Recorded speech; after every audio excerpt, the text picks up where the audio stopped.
ఓం శ్రీమాత్రే నమః.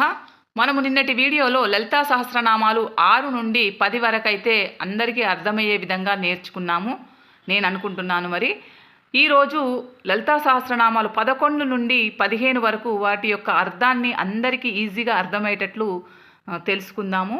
11వ యొక్క సహస్రనామం ఏంటి అంటే 11వది నిజ సల్లాప మాధుర్య వినిర్భత్సిత కచ్చపి మందస్మిత ప్రభాపూర మజ్జత్ కామేశ మానస. నిజ సల్లాప మాధుర్య వినిర్భత్సిత కచ్చపి అంటే ఏంటి? సరస్వతీదేవి. ఓం శ్రీమాత్రే నమః. మనము నిన్నటి వీడియోలో లలితా సహస్రనామాల్లో 6 నుండి 10 వరకు వాటి యొక్క అర్థాన్ని అయితే తెలుసుకున్నాము. ఈరోజు 11 నుండి 15 వరకు వీటి యొక్క లలితా సహస్రనామాల యొక్క అర్థాన్ని అందరికీ అర్థమయ్యేటట్లు ఈజీగా నేర్చుకుందాము. 11వది నామం ఏంటి అంటే నిజ సల్లాప మాధుర్య వినిర్భత్సిత కచ్చపి మందస్మిత ప్రభాపూర మజ్జత్ కామేశ మానస. నిజ సల్లాప మాధుర్య వినిర్భత్సిత కచ్చపి. మరి అంటే దీని యొక్క మీనింగ్ ఏంటి?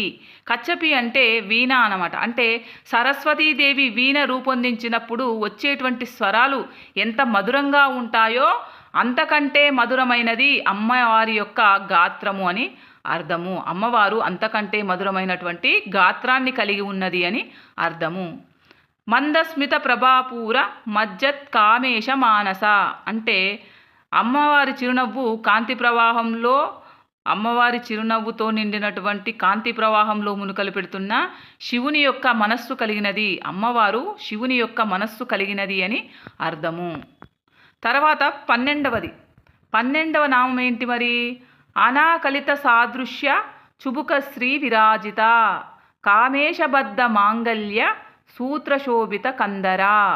ఇది 12వ నామం. అనాకలిత సాదృశ్య చుబుక శ్రీ విరాజిత అంటే ఏంటి?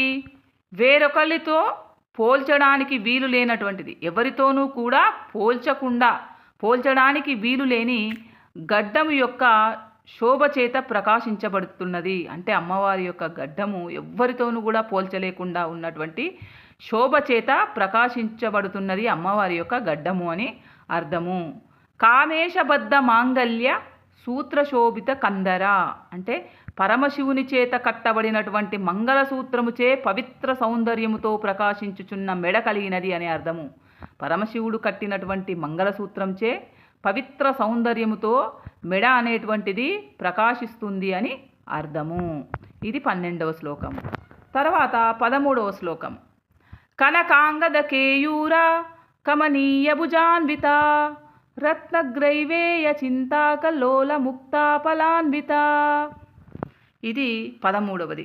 కనకాంగద కేయూర కమనీయ భుజాన్విత అంటే ఏంటి?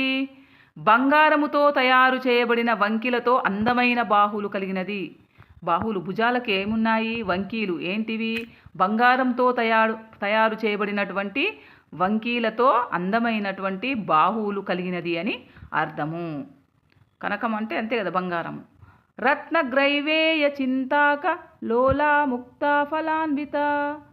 రత్నగ్రైవేయ చింతాక లోల ముక్తా ఫలాన్విత అంటే ఏంటి? రత్నములతో కూడిన కంఠాభరణాన్ని, బంగారముతో కూడిన చింతాకు అనే ఆభరణాన్ని, కదులుచున్నటువంటి ముత్యాల హారాన్ని ధరించినది అని అర్థము. రత్నగ్రైవేయ చింతాకలోల ముక్తాఫలాన్విత.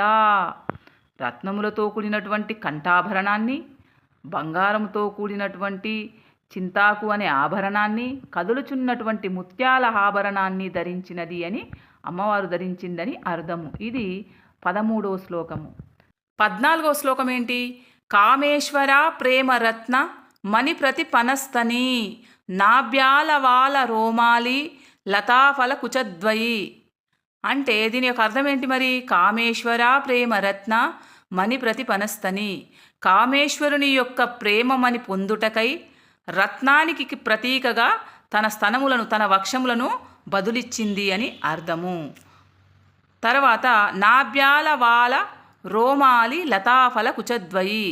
బొడ్డు అను పాదులో నుంచి పుట్టిన నూగారు అను తీగకు పండ్ల వలె కనిపించు 2 స్తనములు కలిగినవి, ఇంత అందమైన వక్షములు కలిగినది అని అర్థము.